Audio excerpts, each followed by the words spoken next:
Hare Krishna, everyone. Welcome to this week's edition of the Hare Krishnas in Britain podcast. This is a podcast where we're traveling virtually around the UK to chat to devotees across the towns, cities and villages of Great Britain. And I've just this morning, before we recorded this podcast, I've counted up the number of podcasts we've done. This is episode number 14, which is great. I'm pleased we've got to 14. We've managed to persuade, or I've managed to persuade 14 people to come on to this podcast, because I know it can be pretty nerve-wracking for some people. So it's great that we've managed to persuade a 14th person to do it. So episode number 14, you're either watching on Facebook or on YouTube. And our guest this week is somebody all the way from Camberley. Now, now I have to say, I'm a bit of a fan of Camberley. It's a nice town in Surrey Heath, kind of northwest of London. So I'd love to say, to welcome our special guest this week, Chris Prabhu. Nice to see you, Chris. Hare Krishna, Prabhu. Hare Krishna. Thanks for having me. And I've kind of seen Chris around for a few years, and I think the first time I ever encountered Chris was he was at a festival. It might have been Jamashtami at Bhaktivedanta Manor, taking photos. He's a keen photographer, and then we've kind of, you know, as any society like ISKCON, you develop friendships and relationships with people. And Chris, of course, jumped at the chance to come on the podcast this week. Tell us what life is like in Camberley. No, we don't have to talk about Camberley. Oh, we can. So, Chris, tell us a bit about you and how long you've been involved with the Hare Krishna movement, and what attracted you to it, you know, all those years ago. So I first got in touch with the devotees around about 2014. And it came as a result of a bit of soul searching. I wasn't happy with where my life was heading and what I was doing. And I think, like many people, you start to ask important questions at that stage when you get to that juncture in your life. And I started to read philosophy. So I started reading Greek philosophy. I was reading Plato and Aristotle and things like this. And I started becoming quite interested in that and asking the big questions, like, why am I here? What's the purpose of life? How can I be happy? How can society best integrate itself? But I wasn't totally content with the answers that I was getting. And anyone who's read Aristotle and Plato, it's not the most accessible literature. So it kind of led me to the rabbit hole that is YouTube. And I started watching some videos, and I actually came across some really wonderful videos. I think the first video I watched was by His Holiness Devamrita Swami, and it was all to do with cookie cutter consciousness and living in the material world, and I was just kind of blown away by it, and I was really impressed with what he was saying. And he kept mentioning in this class the Bhagavad-Gita. And he said it maybe 3 or 4 times, kept referring to Bhagavad-Gita. And so I felt that, I need to get a copy of this book. I need to go out and try to find a copy of it. So what I did is, like anyone, I went and found a copy. This is the first copy of Bhagavad-Gita I got. This is a Penguin Classics copy of Bhagavad-Gita. Not necessarily particularly bona fide. The translation's not all the best, but I found it really interesting. It wasn't until much later that I obviously got that copy by Srila Prabhupada. So I read Bhagavad-Gita, and then I kept listening to classes, and I wanted to try and find out a little bit more about the Hare Krishna movement. But it wasn't until maybe 6 or 8 months later that I was going to visit a friend in St Albans. And because I'm a teacher, this was during school holiday time. And so at that time, I had loads of time on my hands. And I drove past this sign, and it said Hare Krishna Temple. And there was an arrow pointing left, I think. And I thought, in my head, I was thinking, and I just did it. I pulled down, and I drove down the long drive to Bhaktivedanta Manor. And that was my first visit to the temple, which was quite eventful anyway, because I arrived on a really interesting day where the ashram were out having their annual photo. And in front of Bhaktivedanta Manor, there was about, I don't know, with 40 devotees, all in saffron, looking impeccable, having their photo for the year. And I started walking around. I don't know if anyone's, I'm sure many of you have been to Bhaktivedanta Manor. I walked the wrong way around the Bhagavad-Gita walk, and obviously alarm bells started ringing in some of the devotees' heads. I thought, who's this guy? Why is he walking the wrong way around there? Someone came to speak to me, and that was it. You know, I sat down and had a long chat with one of the devotees, whose name was Rasa Parayana, who I think now is in Leicester somewhere, and he gave me a set of neem beads and the Panchatattva mantra and the Hare Krishna Maha mantra on a little card, which everyone's seen, and said, go away and try this. And that was my first introduction. It's a good story. I always like hearing about people's maybe first visit to Bhaktivedanta Manor. You know, my first visit was back in 2004, so a long time ago. I didn't join the Hare Krishna movement till a while after that. But my first experience, I remember walking up the pathway to the front door, and I saw this man, this devotee dressed in saffron, looking through the window, and I was there as an educational experience from university, and this man, all I could see him was doing this. He was going, and I thought, my God, what's going on in this place? He's like, through the window. Obviously later I discovered he was chanting, but I was really freaked out. I have to admit, my first visit, I was very freaked out by the whole thing. I mean, sorry, I gotta be honest. Yeah, so that's really fascinating. You were on your way to St Albans, and you kind of managed to go down the A41, and then you went into Bhaktivedanta Manor. So that was 7 years ago. 7 years is 7 years, yeah, something like that. Yeah, seems to have gone really quickly, but yeah. Yeah, time does go quickly. I find as soon as you get older, and you and I aren't even old yet, but time does go quick as we get older. I'm fascinated how you're kind of exploring Greek philosophy, which ultimately, through an interesting route, took you to Krishna consciousness. I'm pretty sure I did A-level Hinduism, and I'm pretty sure that the translation of the Bhagavad-Gita that we read was the one that you just showed.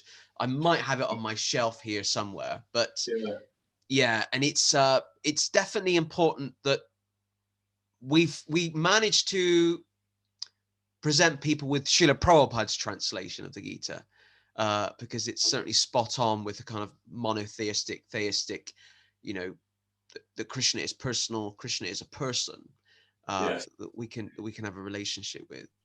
So that first translation is actually quite impersonal, and that's one thing that after you read Srila Prabhupada's Bhagavad-Gita as it is, you realise just how impersonal that the Penguin Classics version is. So, and also, you know, Srila Prabhupada completely unpacks Bhagavad-Gita. It needs unpacking. It really does need unpacking. You know, in a way that any other versions don't. His purports, his translations and purports are invaluable. So.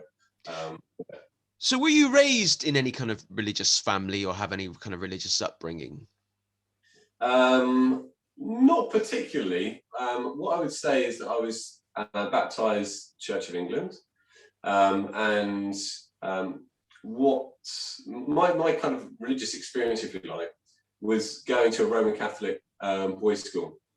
So I was quite used to attending Mass and benediction each week, so Mass on a Wednesday and then benediction each Friday.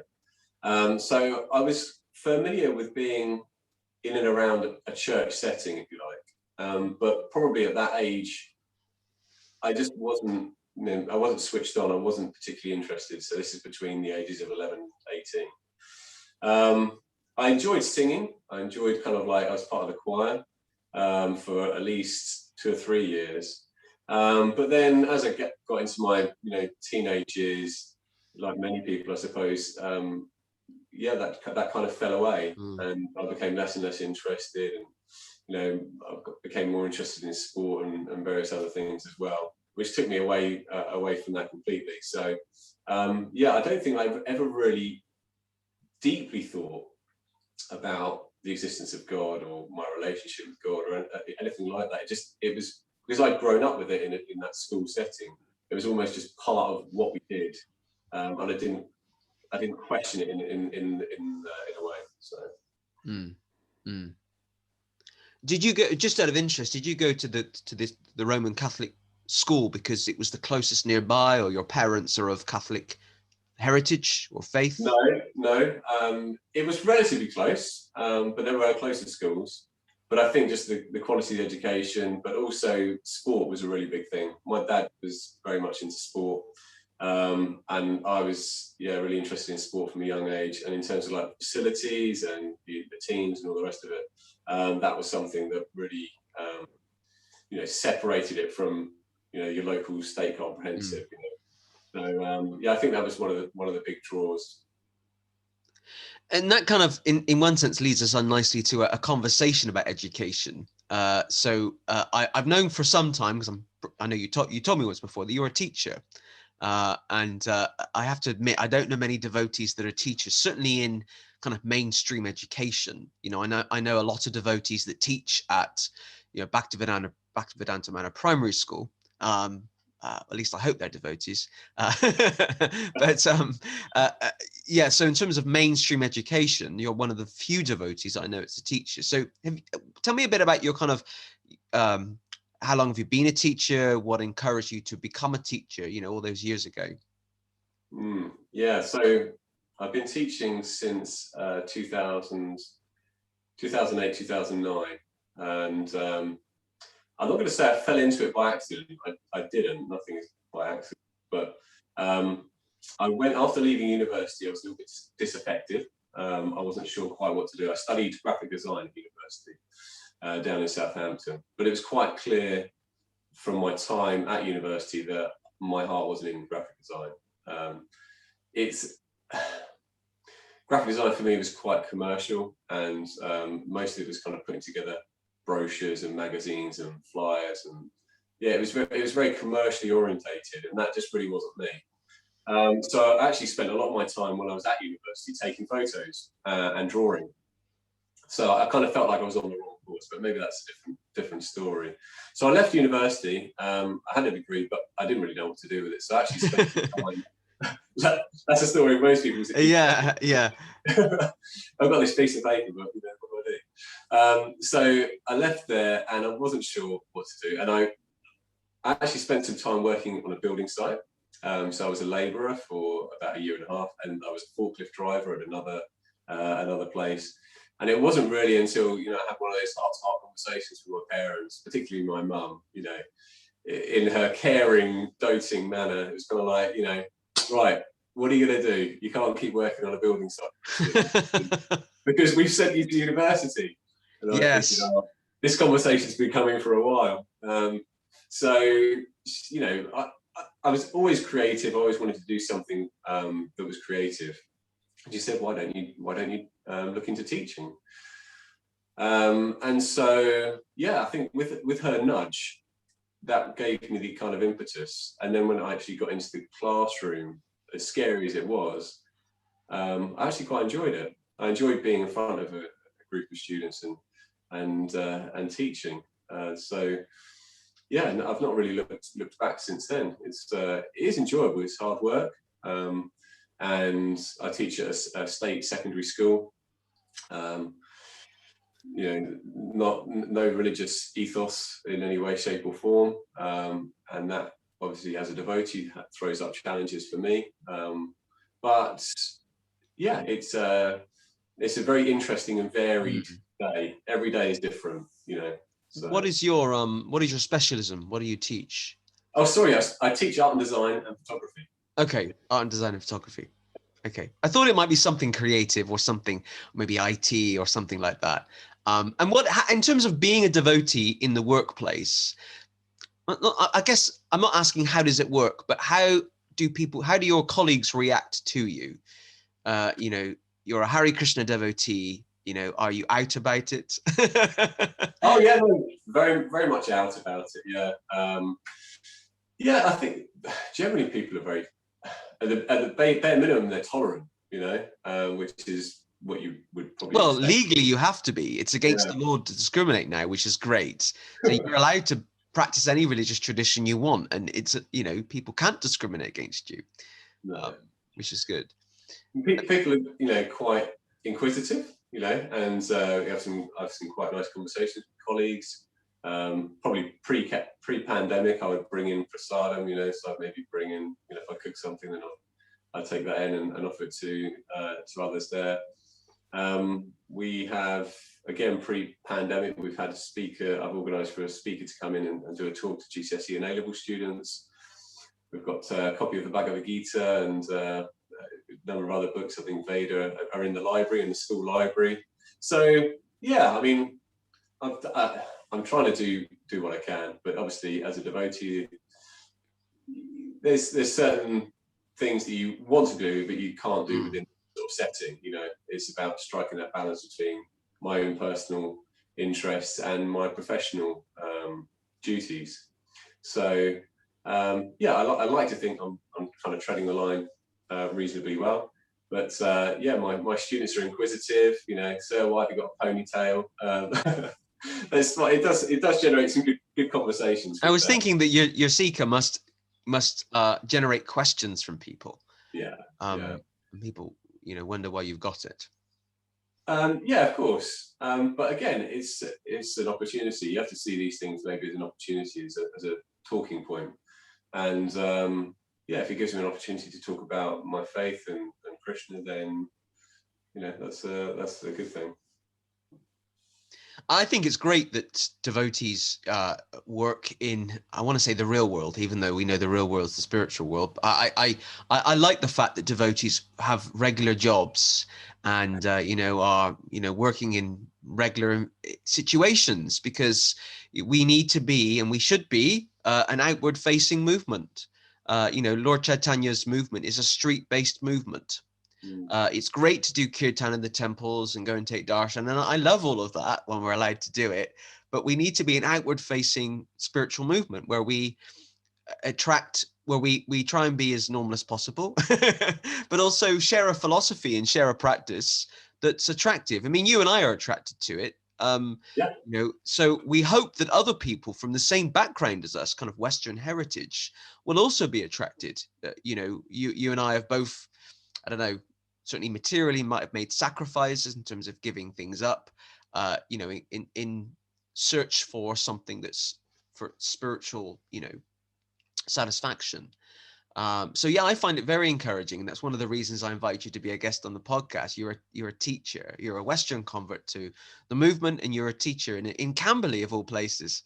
And we actually, kind of pre-pandemic, you and I were chatting about doing a Hare Krishna festival in Camberley, at the theatre, Right. which of course didn't happen because COVID kind of hit the world 16 months ago.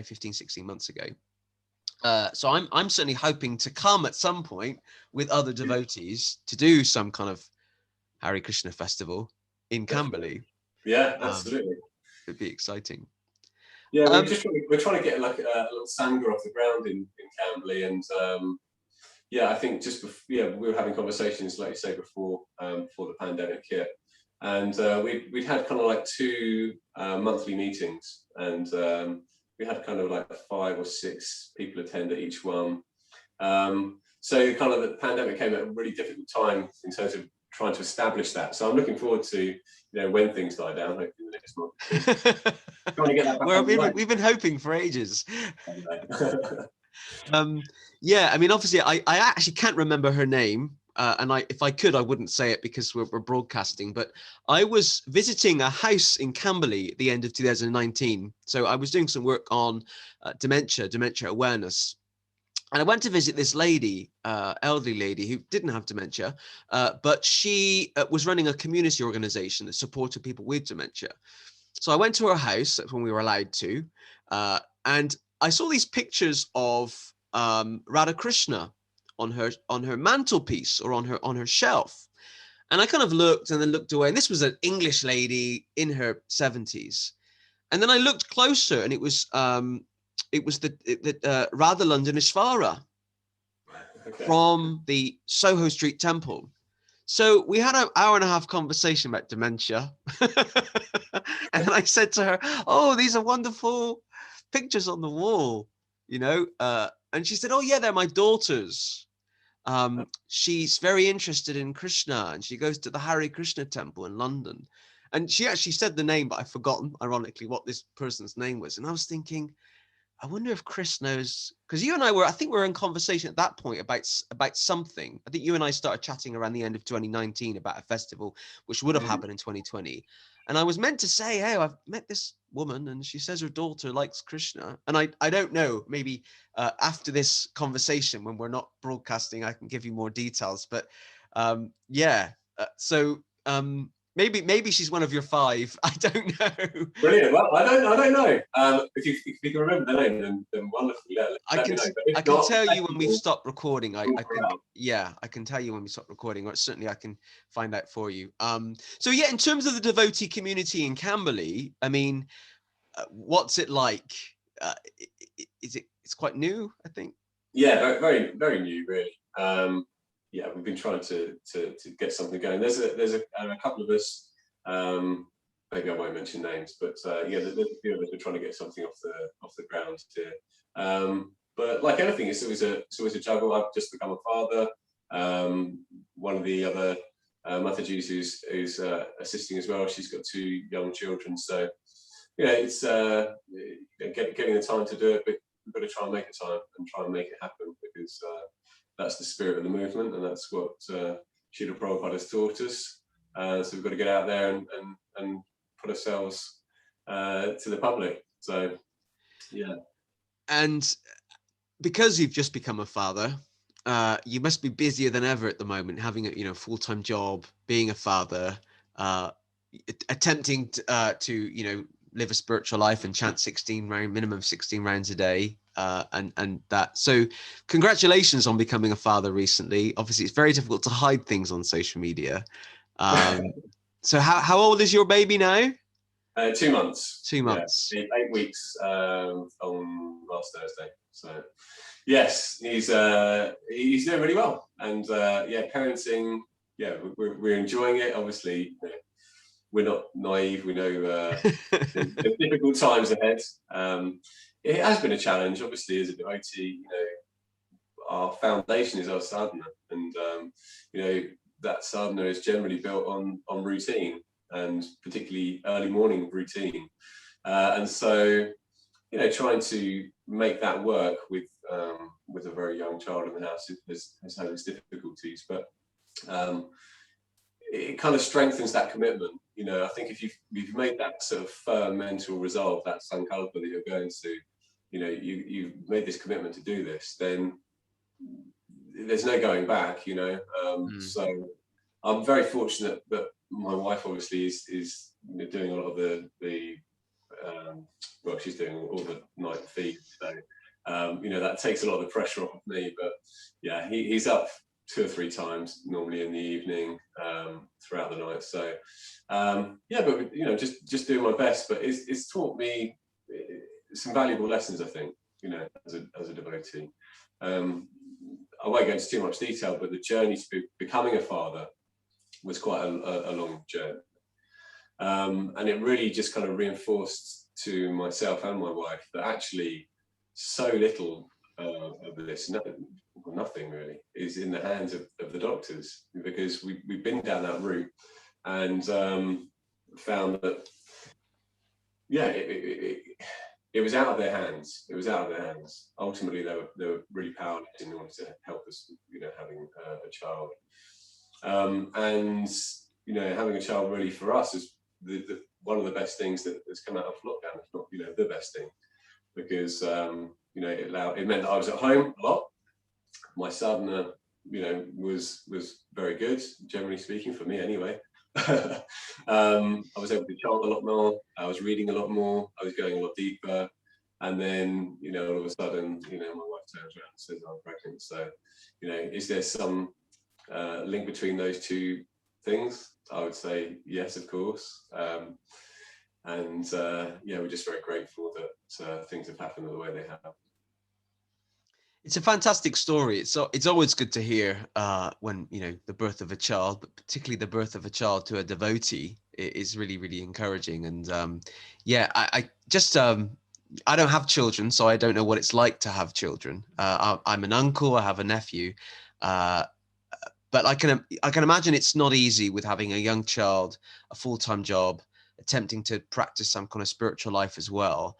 And I know for me personally, when I don't sleep a lot anyway. I have like 6 hours sleep. If I sleep less than 6 hours, I get really grouchy and really moody, and I end up eating more if I'm tired for energy. So it's I have to have some balance in my life. And I remember when the pandemic started, I work from home, I'm self-employed. When the pandemic started, I thought, well, I could be a bit lazy now. I can not set my alarm. I can get up and, do this and do that. But I made the commitment to still get up at 5 every day, do my japa in the morning, and my days were kind of, I wouldn't say I had a lot of free time, but I had more free time than I do normally. But I made that commitment to carry on with that morning routine when I didn't have to go anywhere at the end of the day. And it was so good, chanting out in the countryside at 6 in the morning was just wonderful. So good. I think having that routine is important. And, even if from a non-devotee perspective, I suppose, having that routine is really important for mental health and physical well-being as well, because it'd be very easy, like you say, I don't have to go to work, just lie a little bit, and before you know it, you kind of really, it's a race to the bottom, and you're kind of like struggling to get out of bed. And I think that this is something that people have experienced. Mental health issues throughout the pandemic have skyrocketed, and it's probably partly because people are housebound. Structure's gone, routines have gone, relationships have gone. So as a devotee, I think we're actually devotees. We're very fortunate to have our sadhana, because obviously it brings us closer to Krishna, but it helps us, in so many other aspects as well. So yeah, it's been a struggle since becoming a father, but yeah, like I say, I think you have to just be that bit more determined, I suppose. And yeah, there's compromises. Don't get me wrong. I've not been perfect, but there's compromises in terms of, I may not chant all my rounds before I go to work. I leave to go to work every day. I leave the house at 6:45, chanting 16 rounds and doing everything else as a father before 7:45 is difficult. So it might be. You need to get up at 1. You need to get up at 1 a.m. to do everything before you go to work. By the signs of it.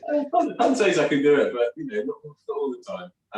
I'm not getting up at 1 a.m. That's for sure. I'm doing my best. That's good. That's really encouraging. So in terms of kind of plans for the future, obviously we're all hoping that things are calming down now with the pandemic. And I've seen you a number of times at the Manor, Bhaktivedanta Manor, taking photos. Is that a particular service that you like to do for Srila Prabhupada, for Krishna? Do you have other particular interests? Yeah, no, it's definitely a service that I like to do. I wouldn't say I'm like an official photographer or anything like that. It's not a title that's been donned on me. But I think probably at Janmashtami, maybe 5 years ago, I went with my camera because, Hare Krishna festivals are just, spectacular events, from the point of view of a photographer who's always looking for, color and, emotion and, action, they've got everything, so as a photographer, they're just a real feast. And obviously, I was wandering around taking photos, and I think I started talking to, maybe it was Radha Mohan Das or Yogi, I can't remember, one of the two. And they're in charge of like publications and media and stuff. So they said, "Oh, what are you doing with your photographs?" And at that time, I was probably just taking them for, just for yourself. Myself, yeah. And so they said, share them with us, and if we like any of them, then we can put them on the website or we can use them in publications. So that kind of struck up that conversation. And then since then, I tried to do all of the major festivals, and some of the, just whenever I get the opportunity. But it's a service that I really enjoy because I'm not comfortable being in front of the camera so much. I much rather be behind the camera, and I find it quite immersive. So I kind of like can hide behind the camera, and I'm looking for, those little moments of intimacy between the devotee and maybe the deities, or devotees having conversations, or it could be anything. And it's just a really nice meditation for me, and it's just a way that I can use a skill, a talent that I've been given in the way of service. So I feel quite fortunate to be able to do that. Well, I've seen your photos, and I think they're very good. Yeah, they're very good. You've certainly got a talent there. And one question, a few more things before we finish today's broadcast. What do your parents, your family think about you in terms of your spiritual journey and your involvement with the Hare Krishna movement? So my parents are both quite liberal in the sense that they're supportive. Not actively so, not kind of like, you need to make sure you get along to the temple this week.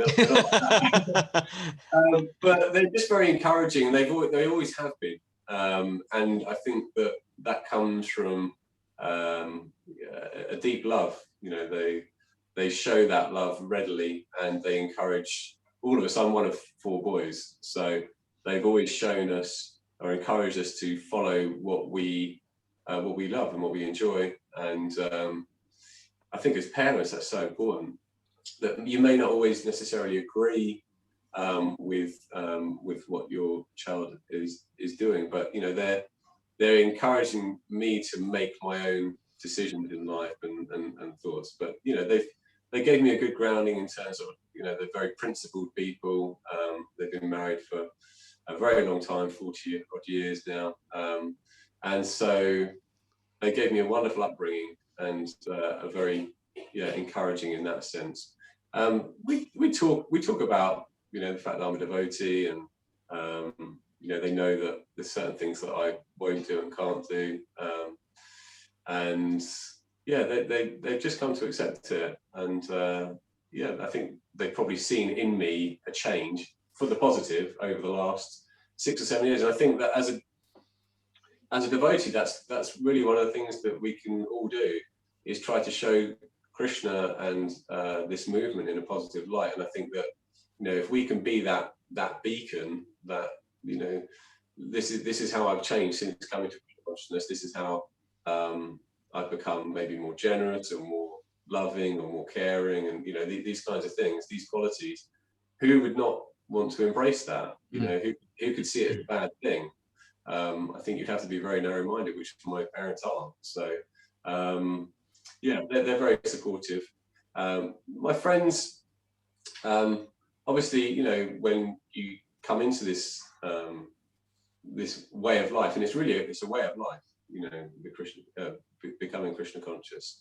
There's certain things that I'm not interested in. I'm not interested in going down the pub or going clubbing, and then so those activities that you kind of like did previously with your friends start to become smaller and smaller. So obviously I see them much less. I'm still in conversation with many of them, but those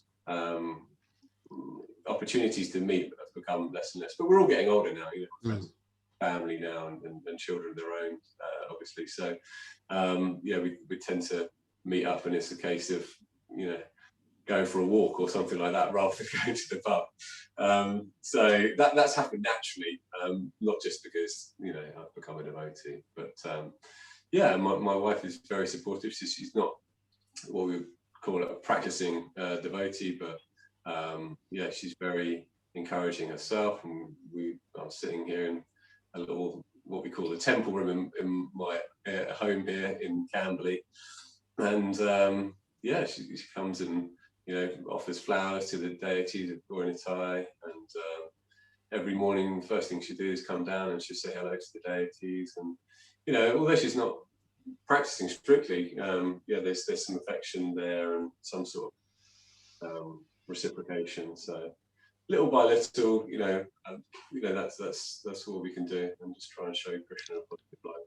See, Chris, you've mentioned your deities. I wonder if you could possibly swing the camera around, if possible, so we can see your altar, so our viewers can see Your beautiful altar in your home. There we are. Wow. Gornatai.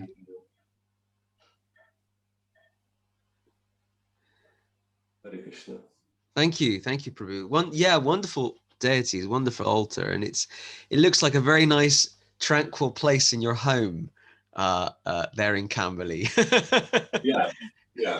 And I think having a space is so important, because every day, it's a large part of your day, whether you're reading or chanting or maybe listening to class or something like that.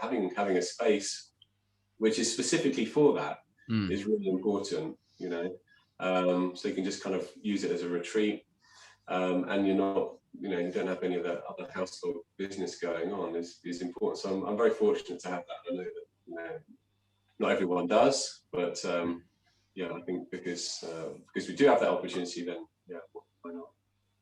Jai. Well, Chris, believe it or not, we're coming up to an hour already. The time has gone quite quickly. It's been fantastic to have you on the Hare Krishnas in Britain podcast this week. It's great to meet someone who's interested in teaching and interested in Krishna. So thank you everyone for tuning in this week to this week's edition of the Hare Krishnas in Britain podcast. Thank you to Chris Prabhu for being our wonderful, wonderful guest. And hopefully we'll all get along to Camberley at some point in the future for a big Hare Krishna festival. If the government stick to their timeline, well, we can have an unlimited number of people after June the 21st at a festival in Camberley. So that's something for us definitely to look forward to. If you're watching this on Facebook, please do like and share the podcast, or comment and put some positive, supportive comments as well. Or if you're watching on YouTube, you can put a comment, you can like it, and also you can subscribe to this YouTube channel. So thank you to everyone for tuning in to episode 14 of the Hare Krishnas in Britain podcast. Thank you. Hare Krishna. Hare Krishna.